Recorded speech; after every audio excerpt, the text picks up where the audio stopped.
There you go. We're set. All right, thanks, Joe.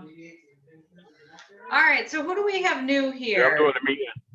I don't recognize quite a few names, so who wants to start with, is this your first meeting? What do you got going on? I can start. Hi everyone, my name is Ryan, and how do you want me to start the introductions? Do you have some the first time? Joe, can you let Carl in? He said he's waiting.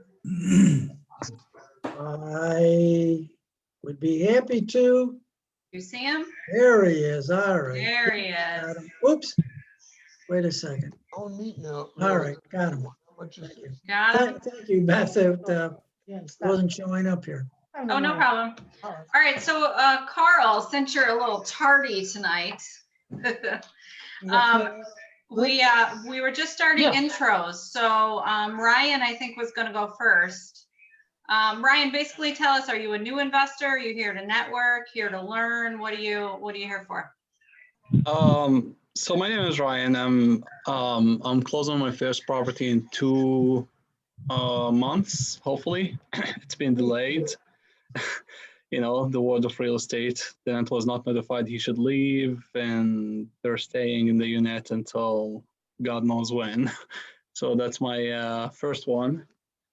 I'm here to network with people. I work in the affordable housing industry. I work for Rochester's Cornerstone Group. If you're familiar with it, Roger Brandt, he owns the company. He has almost 2,000 units developed, and almost 4,000 units under management for other companies all across upstate New York, all the way to Erie, PA. I'm really just here to network, get to know people in the industry. I just recently moved to Rochester from New York City after I finished my master's in real estate development. I would love to know people, and that's the reason I'm here. All right, sounds Awesome. good. Awesome. Nick came in. He came this morning. Who else do we have that's new? Milt and Sheila, can you guys mute yourselves? Thank you. Oh, they're regulars. They're Hi, regulars. everyone. Hi, everyone. My name is Chitra. I am actually brand new. This is my first time joining one of these meetings. My fiance Lavelle is pretty well acclimated to the real estate world, and I am just starting out in my journey. So looking forward to networking and meeting everyone. Good evening. Welcome. Welcome. Did you say Latrell? No, Lavelle. Oh, Lavelle. All right, who else do we have that's new? Michael, have you been here before? Can you hear me? Yes. Oh, hi. I didn't know I was on. I'm new here. I've been trying to be a real estate investor for like the last year. So right now I'm just trying to learn some things. I live in Buffalo. I'm also in a real estate club up in Buffalo too. Only went like once so far, and then this was my first time with Freedom, whatever. Great. But I really don't have much to say. I'm just learning. That's all. And there's a lot to learn too.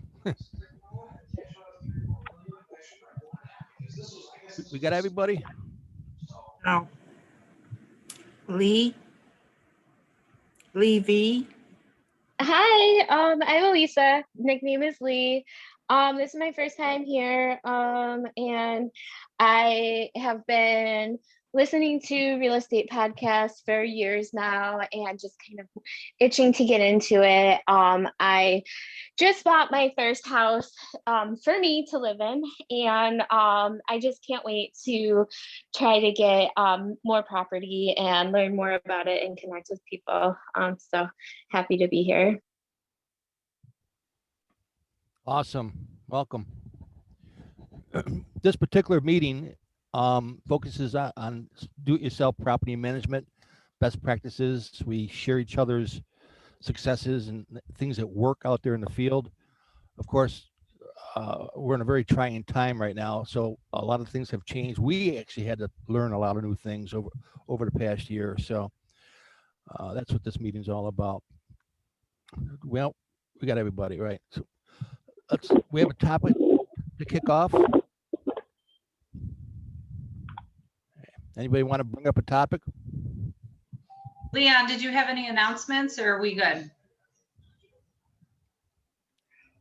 Yeah, of course, I always have announcements. So, and of course, the key announcement, and I don't know whether you guys have mentioned it or not, I got on a couple of minutes late, but for the folks who are sort of new to Freedom First, there are a couple of people who indicated this was maybe their first session, or they're sort of trying to get their feet wet, for sake of better words, associated with real estate investing.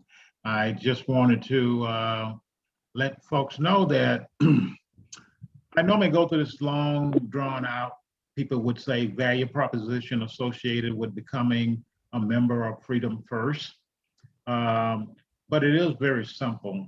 There are a number of different ways where you can become a member of Freedom First, and your membership basically is paid, so to speak. And I say so to speak because it depends on how much you're involved and what it is that you get as a member. And that means that you're involved in doing different things. I mean, so let's just take the simple version. We have a picnic that's coming up, and that's one of the main things I need to make sure people are aware of. The picnic is going to be August 19th. It really is our next general meeting, if you will.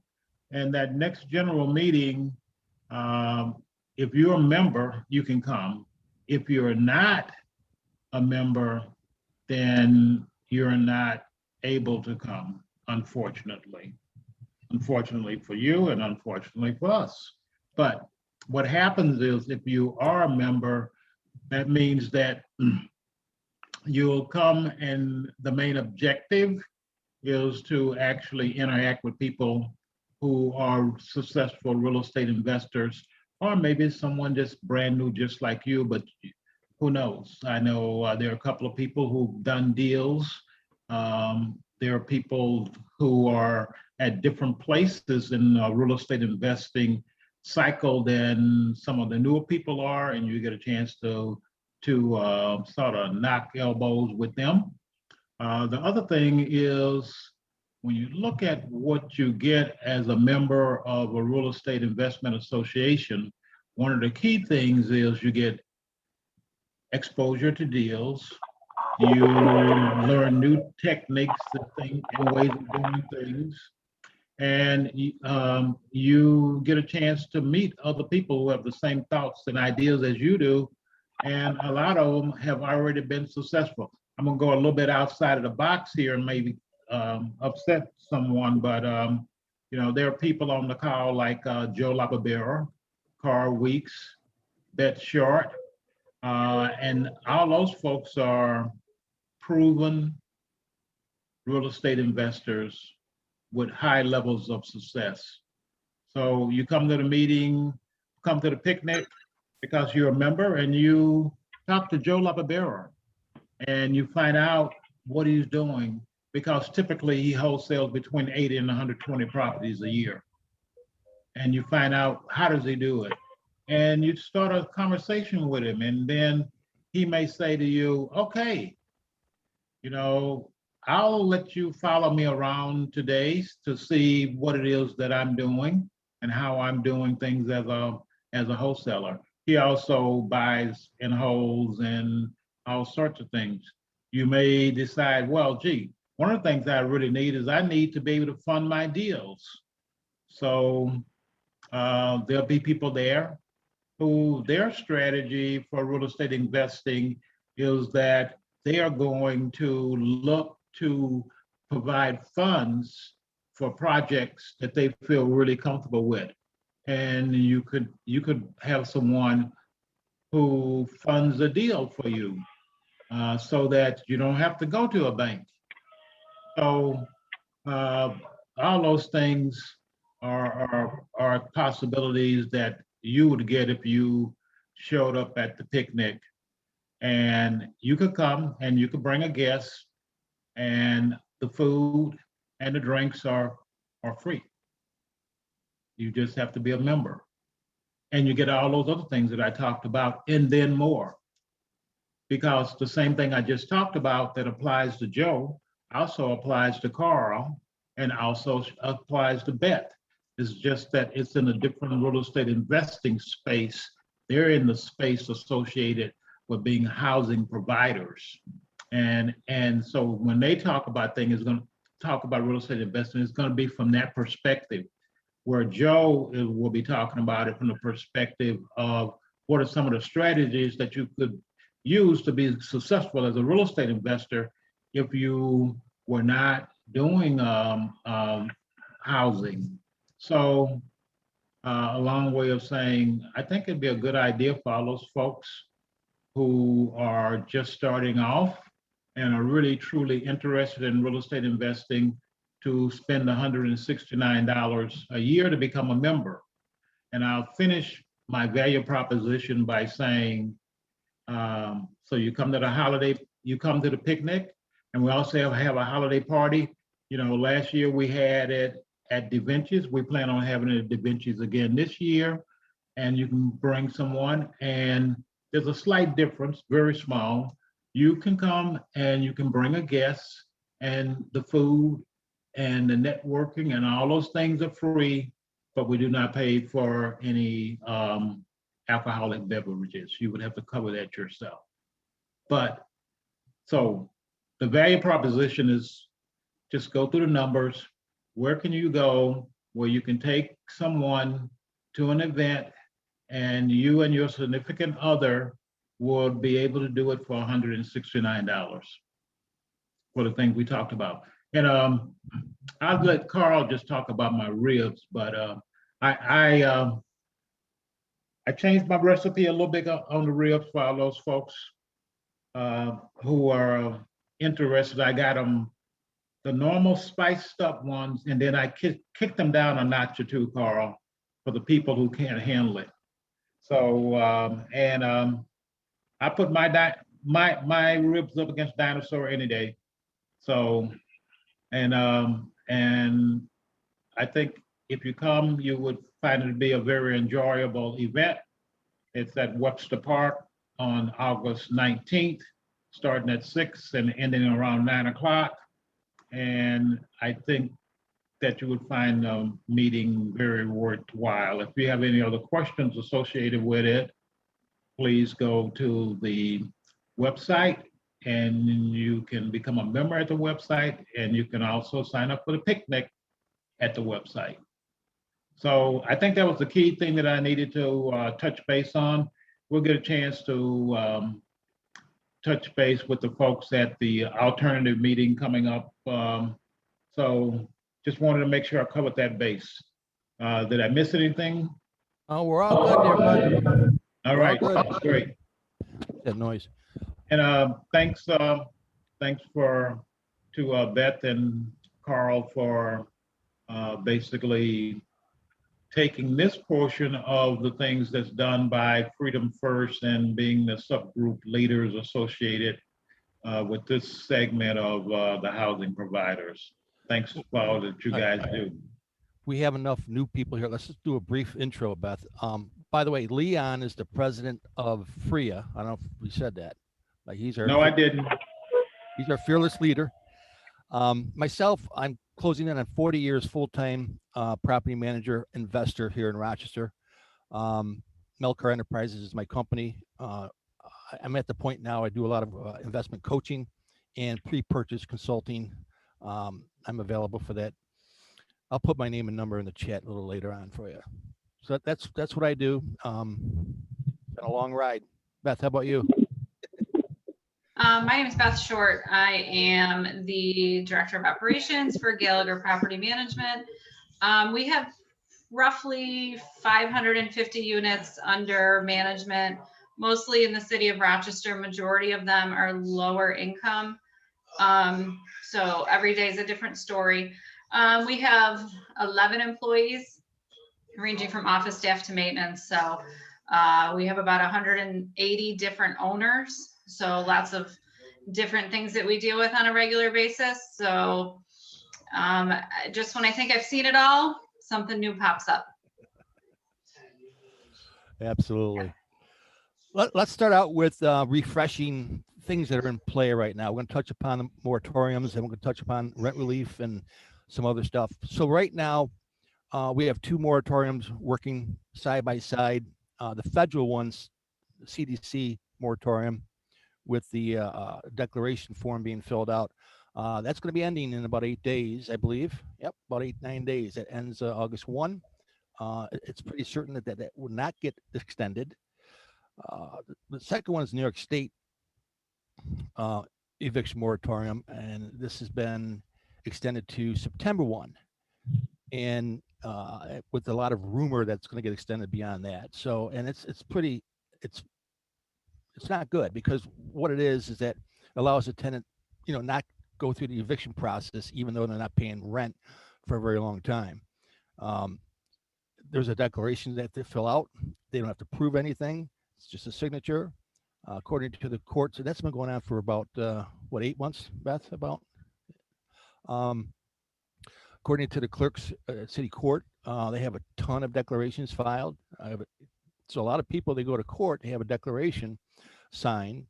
And by the way, most of the tenants have legal representation through legal aid and free legal services, most if not all, to help them do that and actually push the declaration and to get signed. So everything stayed until September 1. Now, Beth, I asked my attorney that we can't start the process. We cannot even do the 14-day notice until that expires. What's your understanding? No, not at all. I'm just going with the flow as if we were pre-COVID right now. If it gets put off, it gets put off. Gotcha. Yeah, but with the declaration in play, you cannot start the process. Well, I mean, for most of my tenants who are in eviction, we've done the 14-day. They actually get served. They're typically, after they get served is when they get legal aid, and they send the document to the lawyer. They don't come to us. They go to the lawyer. And then their court date, let's say it was July, let's say it's tomorrow, they're automatically getting scheduled for the next court date after the CDC thing is up. So like my people who have signed it, they are now on a September 4th court date. But what I think is going on is they're being told, hey, there's aid out there, go and do it. So most people who have filled out those CDC papers, they're actually with agencies getting the help that's been there the whole time. Awesome. Any questions on the current moratoriums in play? Anybody have a question?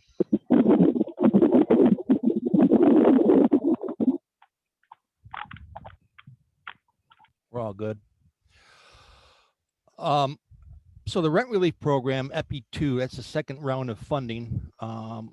County and city together had $21 million, and there's an application process. It starts with 211, phone call with the tenant calling 211. There are certain cases where we can apply on their behalf also. Money's flowing. We're getting large checks. Things are getting caught up. That's good. Beth, why don't you touch upon where we are funding-wise, the funding? Well, what we found out today is, long story short, is the county, city, whatever, they got like, what is it, Carl, 26, 21 million, something like 21, that. 21, yeah. And that was dispersed to 13 different agencies. As far as I'm aware, 2 agencies are out of money. So Rain shut down maybe 3 weeks ago, said we're not accepting applications, all our money's spoken for. And just recently PCHO shut down and they're not taking any more applications, all their money is spoken for. So I did talk to one of the girls in the office, talked to Urban League today. They still have money, they're accepting applications. So I think the rest of them still have money. So apparently if your application went to like PCHO and now they're out of money, they're sending that application to one of the other agencies who still have money. Gotcha. I don't think people thought it would go that fast, but it is. And Carl and I discussed it earlier, as money's flowing in. And if you do the math, yeah, it sounds like a lot of money, but divide that by 13, divide that by an average person owes $5,000. It's what do we come up with? 270 people? 264. So each agency is helping 264 people. If your average bill is $5,000, that goes pretty quick. Wow. Yeah. And it is a partnership with your tenant. They have to provide identification, proof of income. We have to provide stuff. So it has to be a cooperating partnership. I think for the most part, they are, at least with my tenants. I speak for my tenants. Hi, Colleen. Hi, Jason. Popping at the last minute. So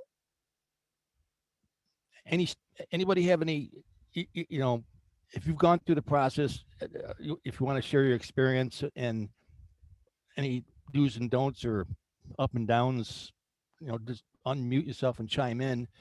It is a long process, so you got to be patient. They're running about 2 months, Beth, a little bit, sometimes 3. I got a couple, we're 4 or 5 months in, kind of weird. So go ahead, Gary. Hey, have you guys had anybody that's been able to apply for it twice? I had 2 tenants that got it, and they're both behind again. Yeah, Are they done? The answer to that is no. The program specifically says it's a one-time shot. However, Gary, there is other agencies who are not affiliated with those 13 agencies that have money.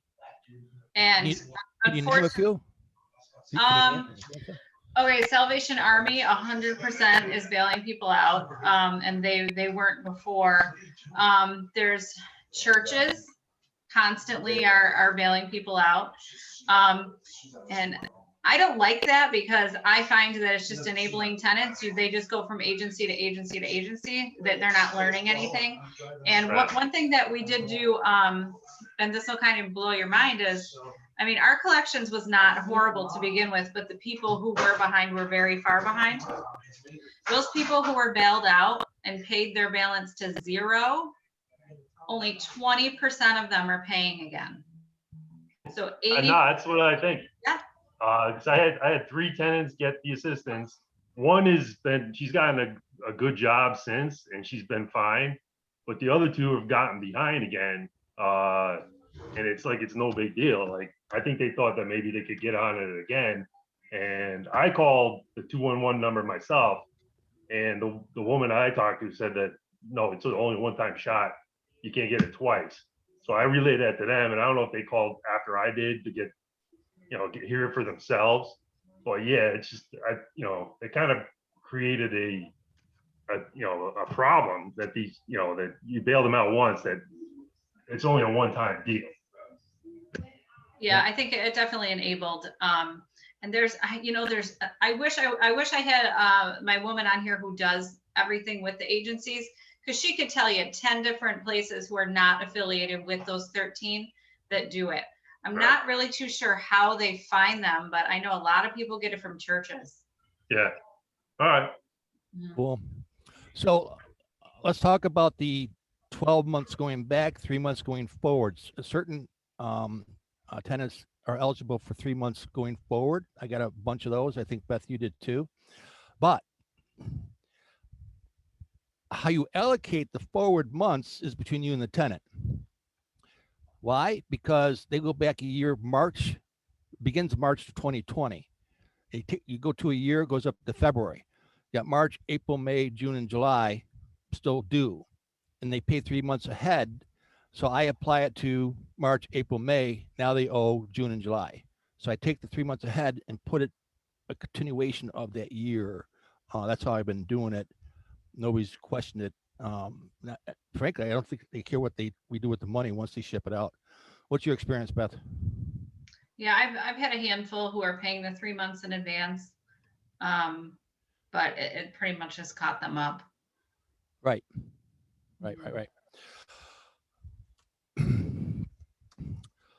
All right. So Beth, I'm gonna read that, the new form that they did. So what they, and I think legal aid got involved with this, but this started last week. I'm not going to read everything, but the most important part I'm going to read. But in order for you to receive the funds, you want that 7, 8, 9, 10 grand, you have to agree to this. And it's a contract that you sign. The tenant, you, and the agency. It's a 3-party contract. It's 2 pages long. Can't raise the rent for a year. I agree as a condition of accepting the rental assistance to not bring an eviction proceeding for non-payment of rent or expired lease against the tenant for a period of 90 days from the last date covered by the assistance. So that's what you're agreeing to if you want to get your money. It is what it is. I'm testing that right now. How are you testing that? Well, I put someone in eviction that paid it off. We'll see what happens. Who really knows those rules? I mean, well, it's a contract. I'll be the guinea pig because I did it. Awesome. Let us know what happens. Yeah. Yeah. So that's a new form they just started.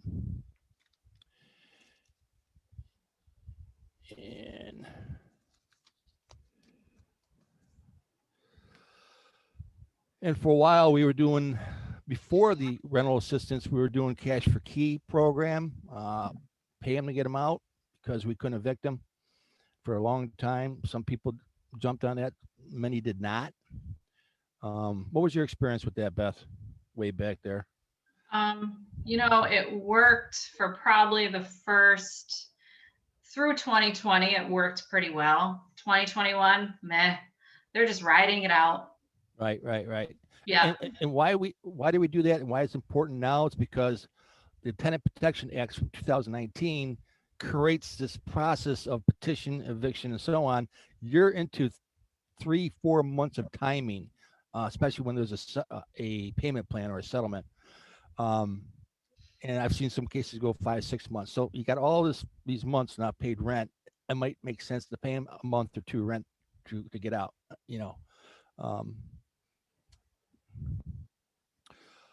Any questions on rent relief stuff?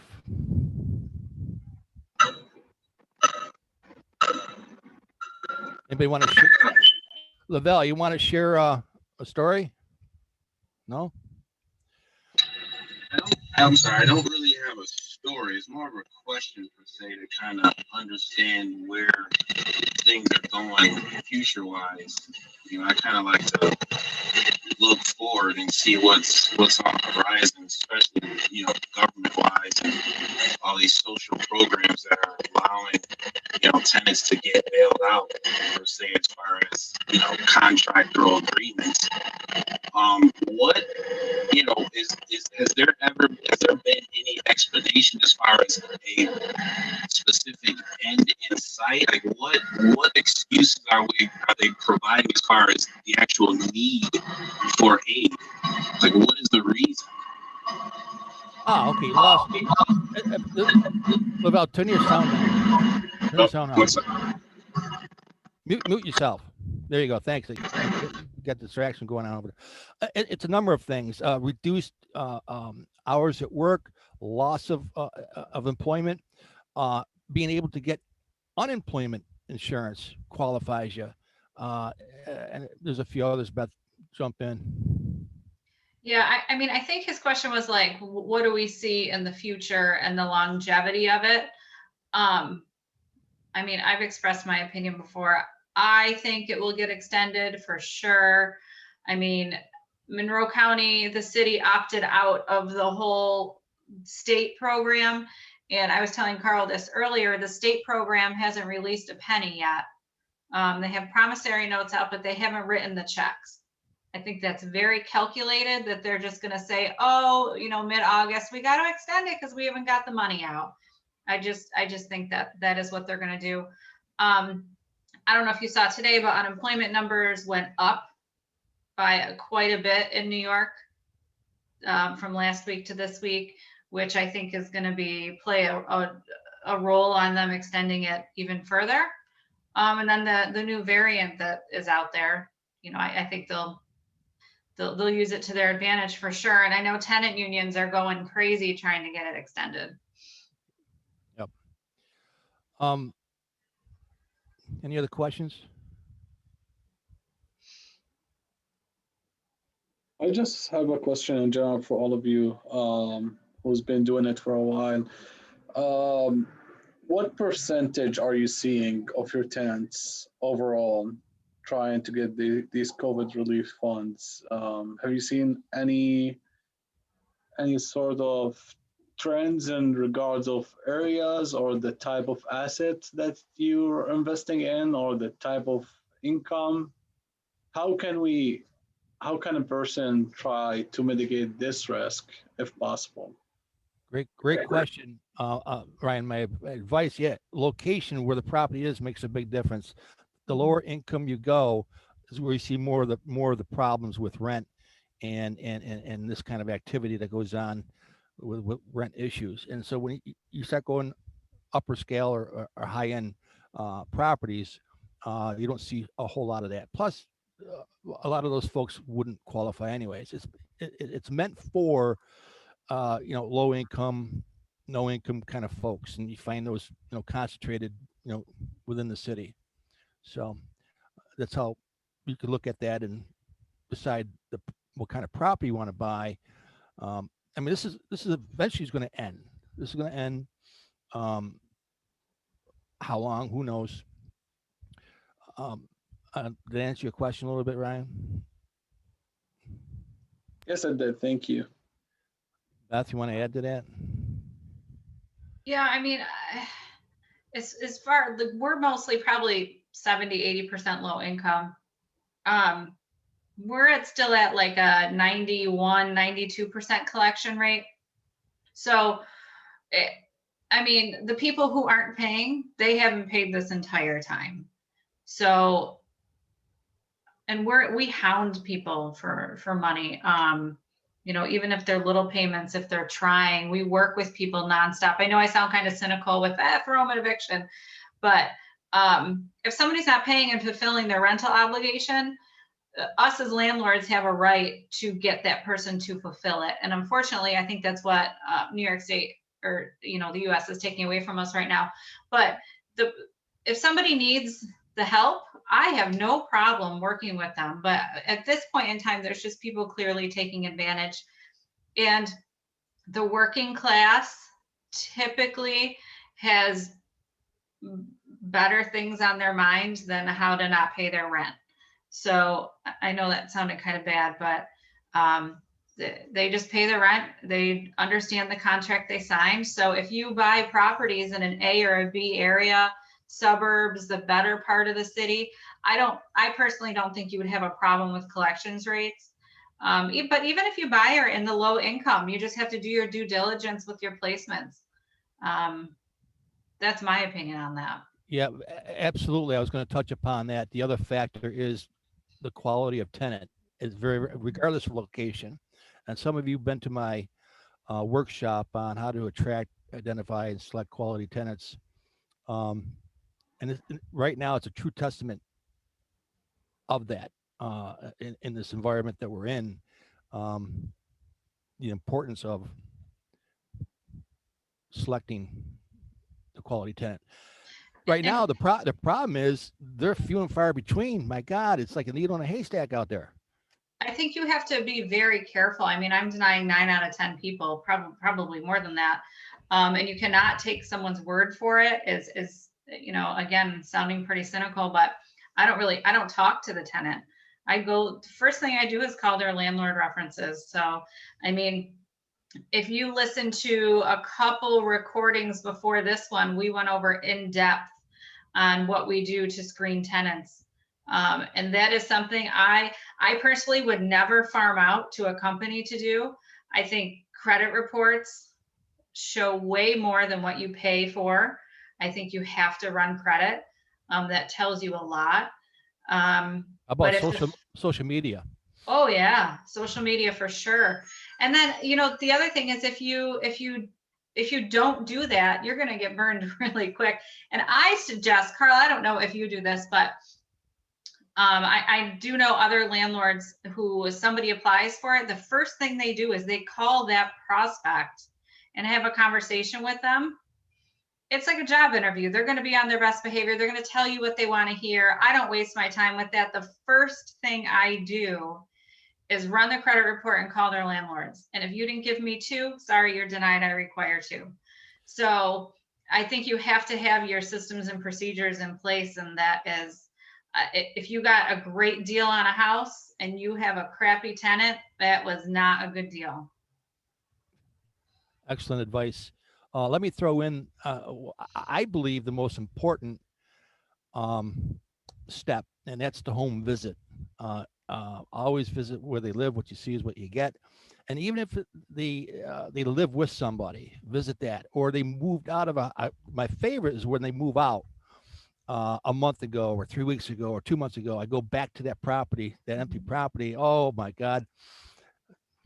Doors are open, the landlords are working, maintenance. I get more information from that visit than anything else in the world. So, or just knock on the neighbor's door. Yep, neighbor's door. Knock. Hey, how were they? Oh, you'll get an earful. So, what else are we doing? Oh yeah, Beth. As I think most of you hear the news, watch the news. The environment that we're in is getting much more worrisome, unsafe. The gunshots every day, the shootings, the brazen attitudes and behaviors of just humans out there, even tenants. It's just, we're going to have to really look out to what we're doing. So Beth, you take it from there. So if you guys accept Section 8, you probably got an email or a letter in the mail that a Section 8 inspector in the beginning of July was held up at gunpoint. So what they were saying is, don't be more than 5 minutes late, otherwise they're leaving, all of that. So Pat actually ran into who it happened to this morning. So he was talking to him. And, Pat, the owner of Gallagher, he used to be a police officer. So he has tips and tricks for that. So I just wanted to share those. So basically what happened is the city inspector finished his inspection. They're in their personal vehicles. He was sitting in his car doing, his stuff on the iPad or whatever it was. And someone taps on the window and there's a gun at him in the window. They make him roll it down. The gun goes to his head. And they say, get out of the car. They made him go, and this is broad daylight. He said it was Lakeview and Dewey, which isn't a horrible area. Made him lay down on the ground, and then passenger got in, he got in, they took the car. Long story short, his wallet was in there, everything was in there. But they found his car 2 days later. They were just partying in the car. They took the registration sticker and the license plate. And Pat was saying what they do is they just slap it on another car. For the next one they steal. But Pat really suggests that if you are at one of your properties, and he said clearly those people were scoping the guy out. He wasn't from the area. He was distracted in his car. Pat really suggests that if you would get in your car after, you go check out a property, you talk to a tenant, and it's not your surroundings, clearly you need to be aware of your surroundings. He said, but even if you're going to flip through pictures on your phone, text your wife, text your husband, drive a half mile away, pull over, do it there. Don't sit there where somebody could be studying you for the last 10, 15 minutes. They know what's in your car while you were inside. Pat's always doing estimates out in the field. So what he does, he goes in, he snaps his pictures and stuff. And then while it's fresh in his head, he'll email me what needs to be done. But he will drive to a parking lot, a big parking lot, an area where it's more populated, and he'll do everything there because he might be sitting there for a half hour on his phone. So, it's just be aware of your surroundings. People will take advantage of anything. Luckily, it was just a car. It wasn't, no child was involved or anything like that, but you have to be aware. Well, and the gun didn't go off. My God. Mhm. That scared the crap out of him. Anybody else have any stories? Hey, Beth, I had that same inspector this morning at 9:45, and I've known that guy for, it's gotta be at least 15 years. And he was telling me about it, and I own a number of properties in that area. And I wouldn't be surprised if it's some kind of gang initiation type of thing where you guys gotta go boost the car, and they did, like you said, they only had it for a day or two. And he said it really didn't do anything to the car, but what really freaked him out is that they have his home address and everything now. And me and my wife already talked about it. I was like, maybe we don't leave our registration in the glove box. Maybe, you think about what you carry around in your wallet just in case, you do get, somebody sticks a gun in your face or stuff like that. And he said he saw his wallet, and he almost went back to get his wallet out of the side pocket of his car because he didn't have it in his pocket, but he thought better of it than make some kind of sudden move. And God knows what they would have done. He said it was just better just let them go. But that neighborhood's getting worse. I've owned properties in that neighborhood for like 25 years, and it always has its ups and downs. But just be careful. There's a lot of gang activity going on in that neighborhood. Yeah, especially Lexington and Driving Park. My God.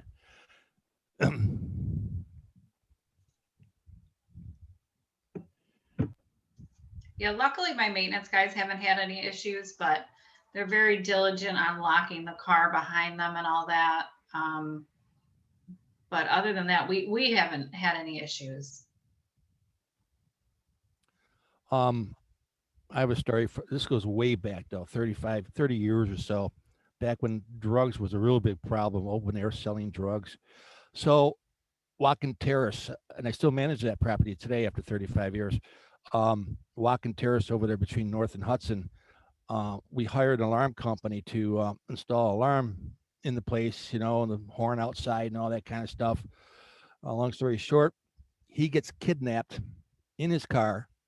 They make him go to the bank, withdraw money, and brings him back to the house. They dropped him back off where they took him from? Yeah. Oh. That was nice of them. They have a heart. Yeah. Finish your job.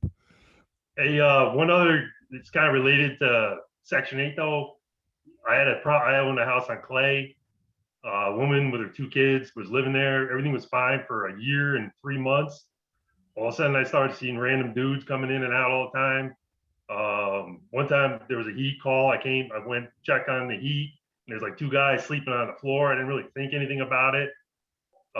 3 months later, I was working with the police and the code enforcement in that area to get this woman out of there. And it wasn't her, it was a friend of her 16-year-old daughter's. And then all of a sudden there was like 8 dudes living there, and she couldn't get them out. She moved to Florida. She literally got picked up and moved to Florida. She told me, I can't get these guys out of here. I don't know what to do. And she left. But just be aware if there's just some random guys just living at your place. So, Gary, what'd you end up doing to get him out? I worked with code enforcement, and they pulled my C of O because technically it was a change of owner, but I just refinanced it into an LLC, and they pulled my C of O, which I thought was kind of coincidence. That never happened to me before. Every time I've refinanced a house into an LLC, technically it's a change of ownership, but they're supposed to do another C of O. I've never had that happen before. This is the first time. And the same thing, the code enforcement officer in that neighborhood, dudes chased him down into another place that he was going to do an inspection, and they had guns on him, and they're like, "Who are you?" And it's like, "Oh, I'm with code enforcement. I'm just doing an inspection." And they're like, "Oh, okay, no problem, no problem." They turn around. This is all on Clay Avenue, and they pull right into my driveway. And then like 2 days later, I'm getting my C of O has to be renewed. And I didn't know it was that extent. And then that is the same thing. That code enforcement officer, I've known him for years. He's like, these things are getting out of control. And I was like, there's nothing I can do. I can't evict them. What do you want me to do? He says, well, let's work with. I worked with, I think his name was Lieutenant Waldo with the police department, and we eventually got her out of there. But it was, to be honest with you, and my default position is it's like the lieutenant's always lying to me. But this girl was telling the truth. Like she was in a situation she could not handle. And like I said, she's literally living in Florida now just to get out of here. So Gary, I had the same identical situation on Pierpont, identical. So the importance of having your relationships tight with the police department and code enforcement officers. So there's a technique that we used to get rid of them in tandem. And what it is, it's called a vacate order. The city has the ability to do an inspection on the property, and if there's enough serious health and safety violations, they have a thing called a vacate order. They post it onto the house. There's like, and there's strong words, this is a vacate order. You need to move out quickly. I'll give you 10 days, give you 3 days, and so on. So with the vacate order, that kind of put the pressure on them to get out. Of course, the guys, wouldn't leave. So that's where I had Officer Waldo meet us there. And he pulled them all out. Get the hell out of here. And we were there with the board up crew all at the same time. So I did the same thing. I boarded it up like it was 10 years ago. It was like, I know you're not supposed to do that anymore, but I just want everybody in the neighborhood to know that whatever business is going on, it's over. I left it like that for 2 weeks. I just literally took the boards down last week. Is it quiet in the area now? Or oh, it's nice. It's beautiful. Okay. Yeah, that happens. We bad for wherever they move to, but oh well. We can control. We're limited. We can control who the tenant is that we select. We screen and select. What we can't control is are their decisions and behaviors, right? They meet a guy, a brother gets out of prison. That extended information we don't know, but it ends up in your property more often than not. I mean, this lady was no problem for a year and 3 months, and then it's about April to about 3 weeks ago, things were just haywire. It was nuts. Jason, you got anything to add? You're out there quite a bit. Yeah, I mean, just the crazy stories that everybody has. We had, the last one, we actually got her out a month ago. She started bringing in dogs, and then the dog that was being let out on the porch roof on the second floor. So that was fun. So basically we paid her 4 months rent to get her out, just to avoid that situation. But that's an interesting story lately, but just same thing with tenants that some of them just have in their mind that they don't have to pay rent and they don't want to return calls. And so it's just a waiting game. Awesome. So I have a situation that maybe some people here can shed some light on. I have this house that we took over about a year ago, and the tenant upstairs is horrific. She set the porch on fire. She leaks stuff every day into the lower unit. The lower tenant moved out. Long story short, C of O expired. DSS stopped paying. Okay. I need to get a new C of O. I can't get in there and do anything because it's wrecked within 4 days. So we offer her $2,500 to leave. Oh yeah, I'm leaving. 3 broken down cars in the driveway. You name it, it's there. Up to $5,000. She will not leave. I cannot rent or renovate the lower apartment because she overflows her tub nonstop. The house, I can't get a C of O because I can't do the repairs because she's so awful. I gave her a vacate notice last August. The judge will not put her out, She's finally in court again, I think like in 2 weeks. And my lawyer's like, you need to give me every single detail of what she's doing from preventing you from getting a C of O. I know the judge isn't going to get her out. So anyone have any clue what I can do on that? Maybe, Beth, you got pictures? Mm-hmm. Yeah, she was actually arrested for trying to burn the house down. So I have that also. All your reports, your pictures, videos, your testimony when you're there, lease violations, serious lease violations, those cases are still going through and being heard, and there are warrants being issued with those. Those are a few, but your case is a perfect example of proceed right ahead. It should go through. The judge will hear all the facts and testimony, and it sounds you have a lot of it, so I think it's going to weigh in your favor. So I See, think, but she's not in as a non-payment. She's in as a holdover. well, you can convert that to a serious lease violation action, and I think Higgins can know how to do that, because right now I'm not sure how they're handling that, because was it a non-renewal of a lease or just a 30-day notice to vacate? I think we had to give her like a 60, yeah. 60-day. Mhm. But it's been since last August that I gave it to her. And every time she has a court date, it just keeps getting adjourned. And you talk to her in person. She is sweet as pie and will tell you anything that you want to hear. Oh, I'll cooperate, blah, blah, blah. She'll win you over. And then the next day, her split personality comes out. Did she sign a declaration? Mm-hmm. Is she working with a No. eviction attorney or? Oh, yeah, but see, the thing is for declaration, I didn't think you could even do that on a holdover. Yep. I found that out the hard way. That's correct, because it's not just about not paying rent. There's a second part to that.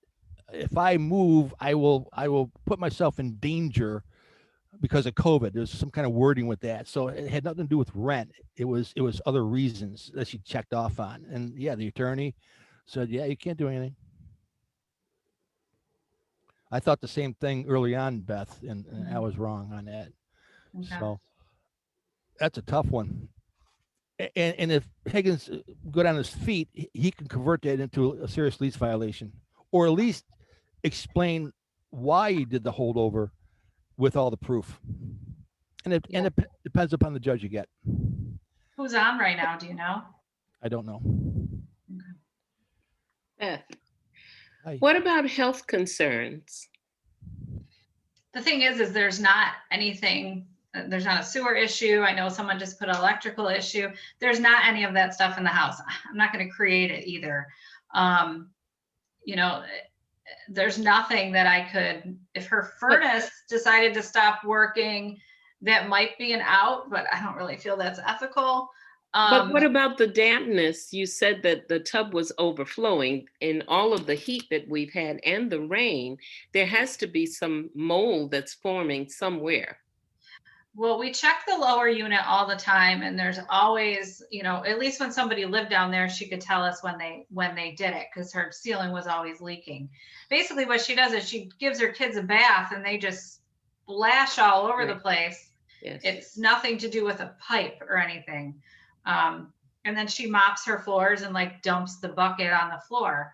So it's all these little things that just keep adding up. And I'm not going to have my investor spend the money to rehab the lower unit. That's just going to be shot. Mm-hmm. Is that one of the cases on the 27th? I would have to look it up. I'm not sure. Hope it is. I'll be there. You going? Yeah, I'm watching all your cases. I'm telling you, I think I have like 15 on the 27th. You ought to go. And I have my crazy girl in there too. Oh, good. She might be on the news, so videotape it for me. All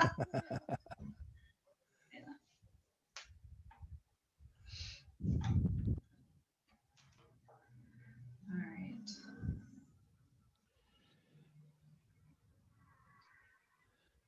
Anybody else like to bring up a topic to work on?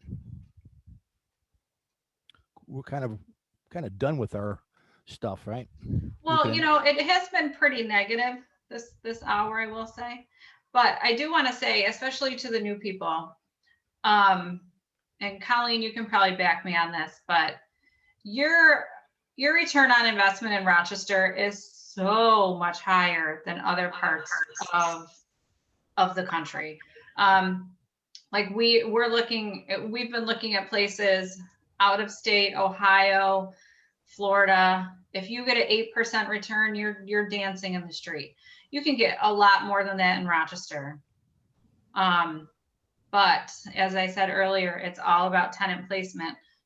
You don't have the right tenant in there, you're now negative. So, you know, Rochester is and that's why the people from all over the country come here to invest, because you can get a house for 60, 70 grand and your rent's 1,300 a month. Your cap rates are great, but it's all about tenant placement. Am I right on that, Colleen? You're completely right. The number one thing I always tell an investor when they first start in Rochester, I am so sorry, the cat gets in my face every time I get on this thing, is you can buy the best property on the block, but if you don't manage it right, it's going to fastly become the worst property on the block. Proper property management is the only key to your success, honestly. Amen. That's right. And by the way, we're one of the top 10 cities in the nation with the most rapid rent increase. Top 10 this year. Well, a little side note on that, Albany County or Albany City, Carl, I don't remember which one. I think it's the city, but I'm not sure.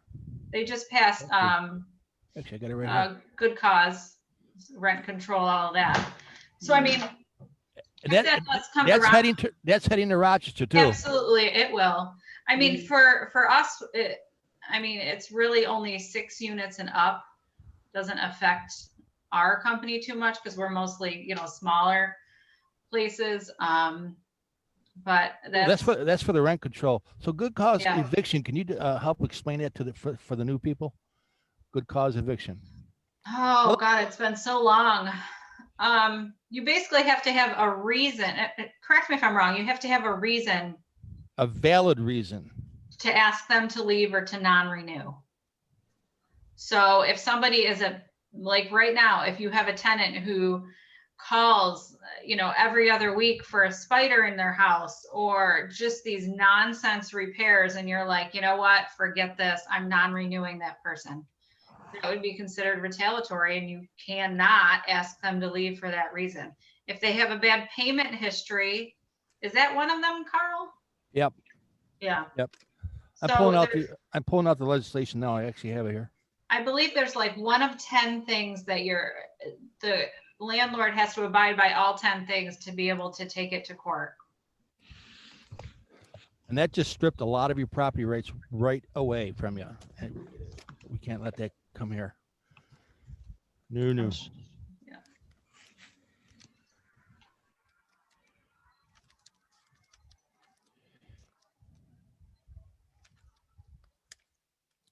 Keep it going, Beth. I'm trying to think what else was a good cause eviction. Anyone help me out here? Jason, do you recall? It's been a while since I've looked at it.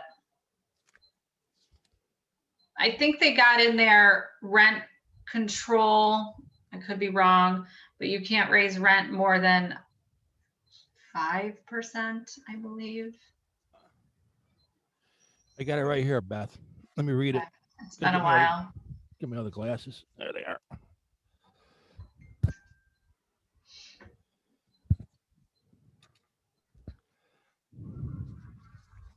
I think rent control is also coming to Buffalo. They are the new mayor candidate, India Watson, I believe. She was using Rochester as a model for the vacancy study to start the rent control. So if anyone has properties in Buffalo, you might run into that in the future. Well, whenever I do a 30-day notice, notice to vacate or non-renewal, I always have a good cause, and I tell them what it is. So let me read you a couple of what they are, guys, Beth.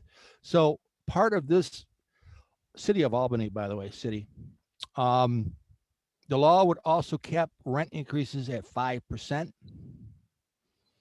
little bit of rent control right there.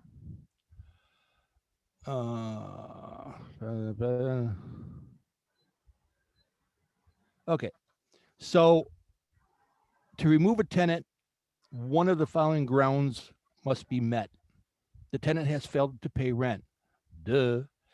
The tenant is violating a substantial obligation of the tenancy. Duh. The tenant is committing or permitting a nuisance in such a housing accommodation, like Gary's story.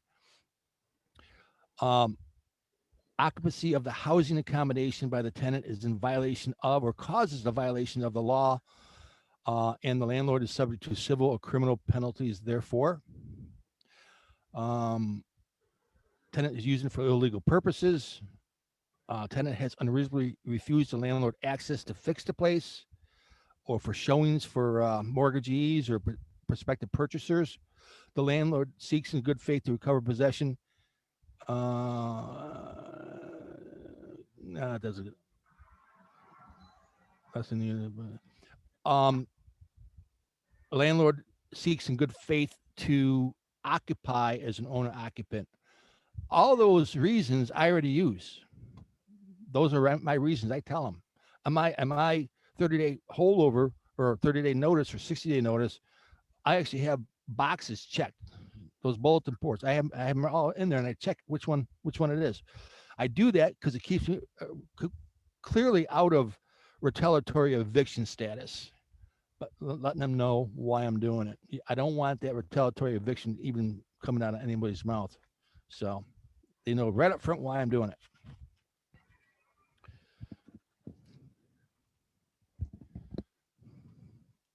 Here's a question for you. Oh, sorry for that. Basically, they had $300 a month that they're getting for children. What are your thoughts as far as rent collections in the future and rent increases? And is it going to help out, do you think, at all? I don't know. All this extra income that they're getting. I don't think so, because it hasn't helped out with the unemployment. Yeah. I mean, people are making more on unemployment than they were at their normal jobs, and they're not paying rent. So I just see it more as, hey, they got money to party. Yep. Mhm. I just got paid 12 months, 3 months in the future. Was one of my most egregious cases came from 2019. I had to waive 5 months of rent before March of 2020. But they paid 15 months of rent, and somehow she turned her whole thing around. She's been paying her rent ever since. But when I went in her apartment, 60-inch TV, all new furniture, we got golden necklaces. It was like a mansion up there, and all new stuff, new appliances. So this is what you did with your money, huh? I think a lot of the tenant mentality, if you think like a tenant, you know, I think some of us might be guilty of it too. You get in this mindset. Well, if I qualify, if that money is there, I'm gonna go after that. You know, I'm gonna utilize that free money. So I'm not gonna pay rent, and I'm gonna work that. I think a lot of us would do that too, but if we qualify. So, and I think most of the folks are in that category of, you know, let the rent relief thing do its job.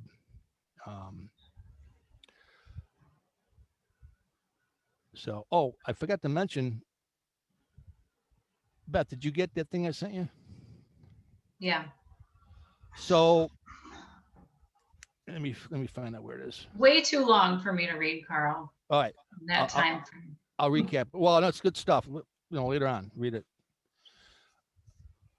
So there's a third round of funding coming. Apparently, I'd like to know where it is. I emailed Kirkmeyer to find out where this money is. So there's a third round. This came from the stimulus that was passed in March with Biden, 1.9 trillion, and there was 25 billion in rent relief available. And they call this the American Rescue Plan Act of 2021.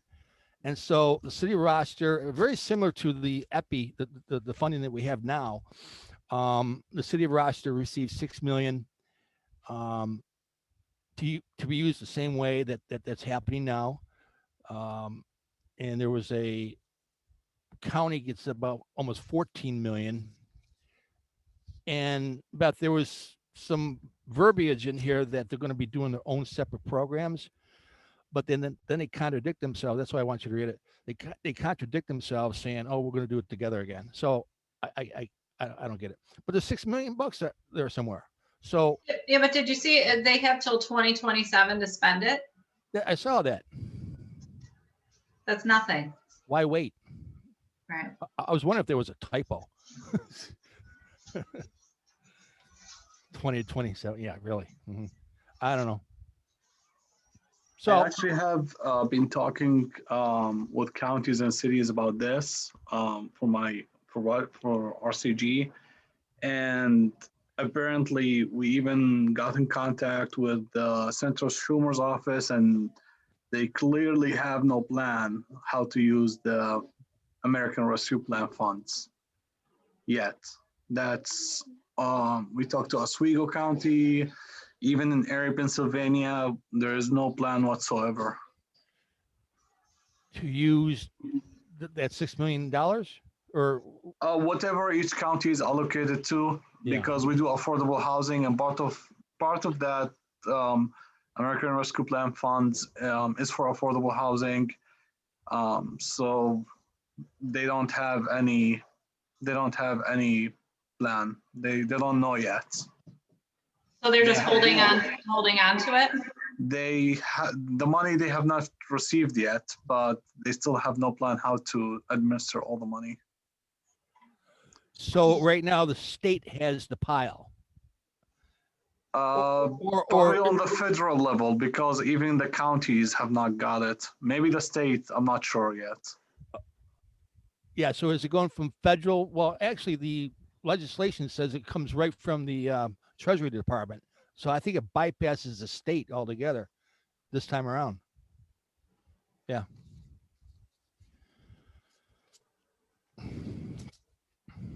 But I have a email into the Kirkmeyer, the guy that manages those funds, and we'll see what he has to say.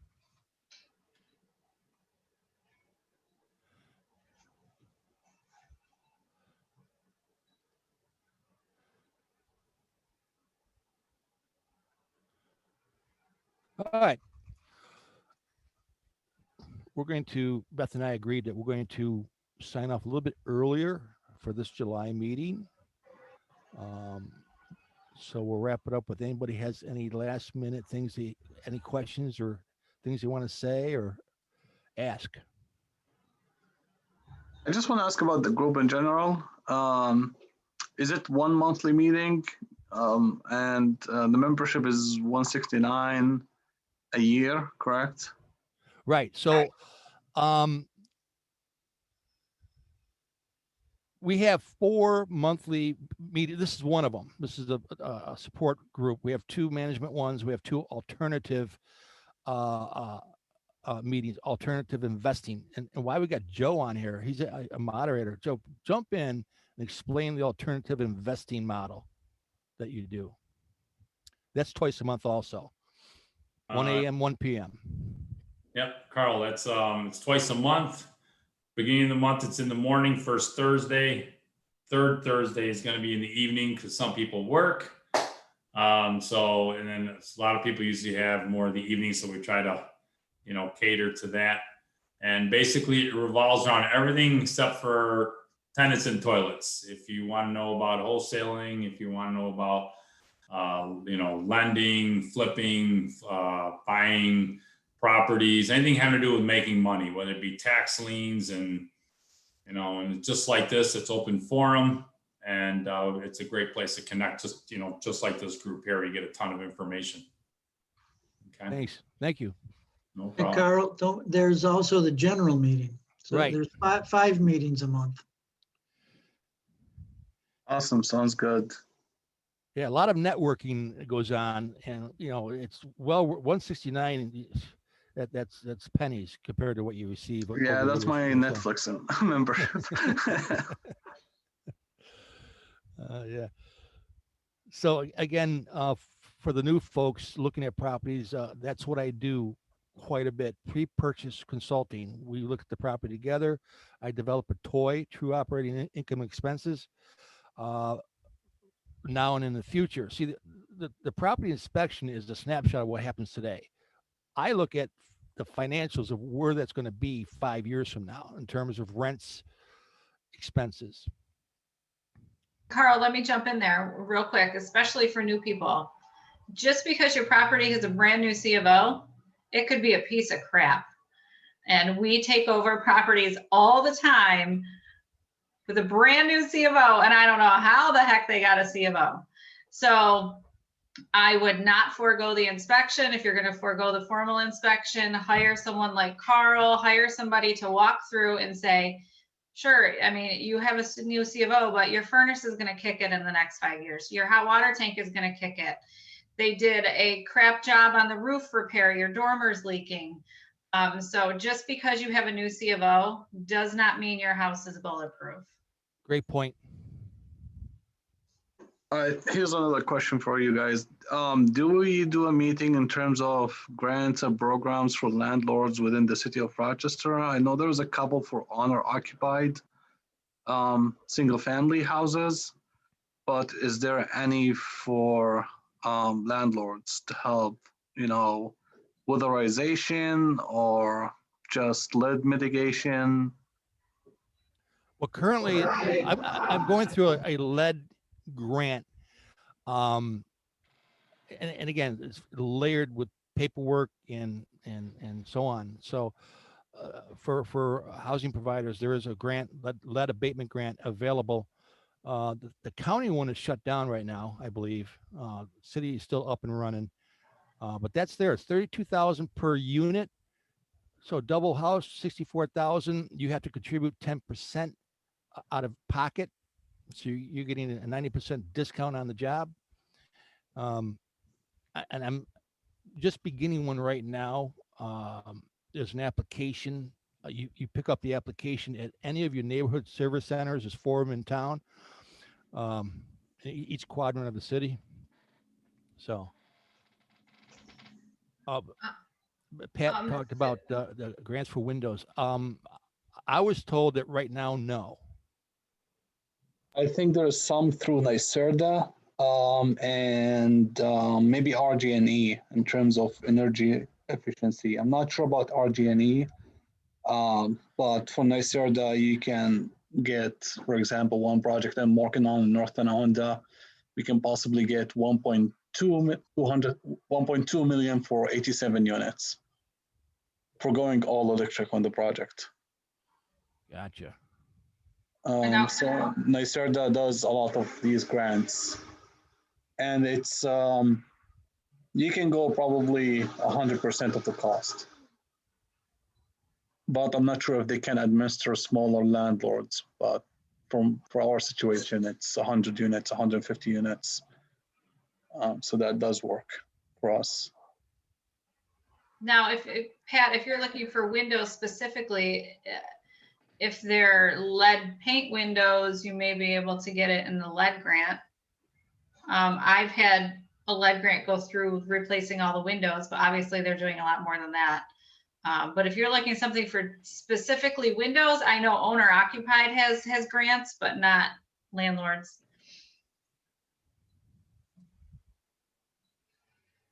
Yeah, they did have a windows only one a few years back. That dried up. However, keep your eye out because earlier this year they had a landlord reimbursement grant that I had an owner take advantage of, and they did up to $5,000 for improving the property. So that could have done the windows. However, they ran out of money really quick. It was gone pretty quickly. So, but you can keep your eye out for that. I think that was through stimulus money that was funded. So I don't really know if they'll redo that.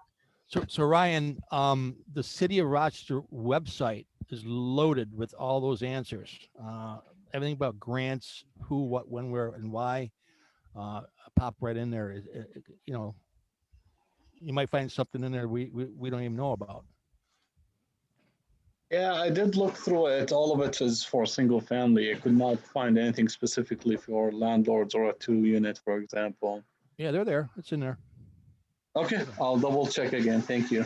Yeah, and again, the only one I see in there is the city lead abatement grant. Sounds good. Thank you so much. Lavelle, you're the one from Buffalo? If you're still there. I know Ryan was from Buffalo. Ryan was? He's gone, right? No, Ryan, you're from Buffalo, right? I'm from Rochester. I did study in Buffalo. I did couple of rehabs for a couple of investors, but we do have projects in Buffalo, but it's all on the bigger level. Yeah, I think it was Lavelle was Buffalo. Where I'm going with this is that the Rochester market is very, very similar to the Buffalo and vice versa. Our markets are very similar in terms of, value, returns, rental amounts. Jason, do you have any experience in Buffalo? No? Okay. Carl, I got 2 in Buffalo, 2 single families. What's your opinion on market comparison? Depreciation is much better, and has been. I've owned them for 5 or 6 years, both of them, and depreciation has been a lot better than it has been in Rochester. Both are. I have students in both of them. Explain depreciation. Appreciation. Oh, appreciation. I'm sorry. Appreciation. Yeah. Really? Yeah. Buffalo market, there's $105 million condo project coming up in downtown. So it's really coming back up. I don't know if you guys know Douglas Jamal. Most of the developments are in downtown Buffalo, couple of them in the east side. So it's really improving.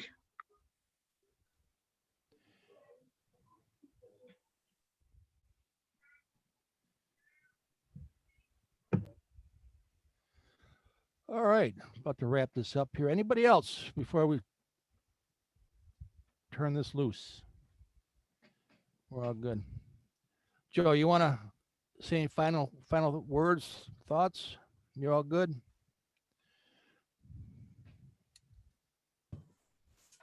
I'm good. I'm just here to listen and learn. Joe McGuire? Oh, we're good, Carl. Thank you. Next week, there is not a meeting. It's a 5th week, and the first week of August would be Joe's and Scott's alternative meeting in the morning. That's August 5th. August 5th, right? Thursday, whatever Thursday is. My calendar, I'm still on July. But it's on the website. Check the website. It is on there. But and that'll be at least on Zoom. It may be a blended meeting, but it'll at least be on Zoom. And we're trying to get him back in person and blended. We've had a couple blended meetings. We will be having more. And the general meeting is the big question right now, how we can get, for size, get that many people into a blended meeting, but Andy is looking for venues that will handle it. And as Lan had talked about and Carla talked about, the picnic is Thursday, the 19th. It's the 3rd Thursday. Instead of the 2nd as normal, it is the 3rd. And over at Webster Park. And that's it, really. All right, let's check out. Thank you, everybody. Beth, thank you. Hi, everyone. Have a great month. We'll see you in a little bit. Bye-bye. Thank you.